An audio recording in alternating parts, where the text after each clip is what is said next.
پرانے زمانے میں ایک گاؤں میں زینت نام کی ایک غریب عورت رہتی تھی۔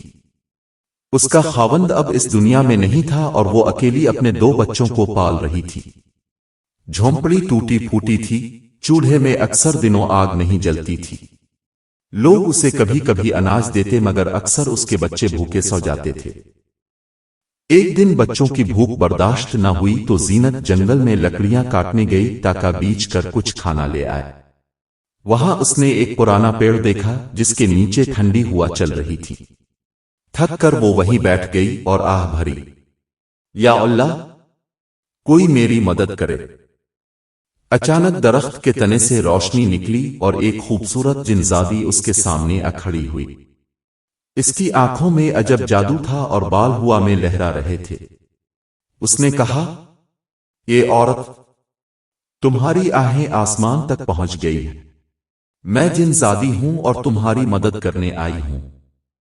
جن زادی نے کہا، میں تمہیں خزانہ دے سکتی ہوں لیکن شرط یہ ہے کہ تم اس کو ہمیشہ حلال طریقے سے خرچ کرو گی اور کسی پر ظلم نہیں کرو گی۔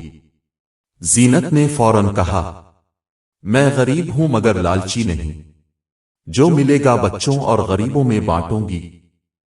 جن زادی نے ہاتھ ہلایا تو زینت کے ٹوکرے میں سونے کے سکے بھر گئے۔ زینت نے شکر ادا کیا۔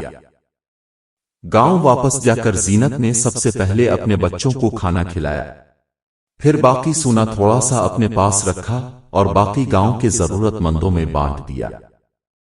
گاؤں والے حیران تھے کہ زینت کے پاس یہ سب کہاں سے آیا۔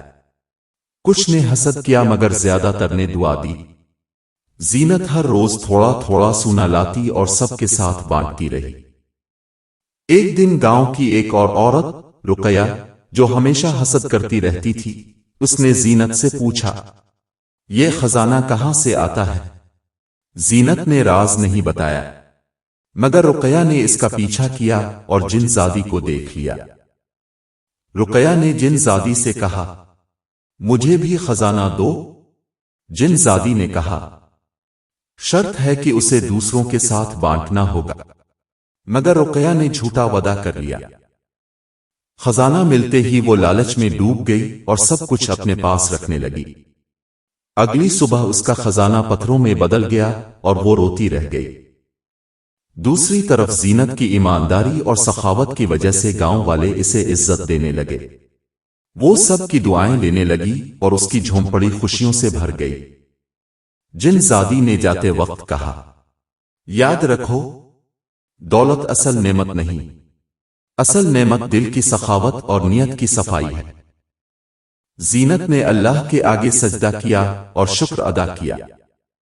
یہ کہانی ہمیں یہ سبق دیتی ہے کہ لالچ ہمیشہ انسان کو ذلیل کرتا ہے، جبکہ شکر گزاری اور دوسروں کے ساتھ بانٹنے سے برکت بڑھتی ہے۔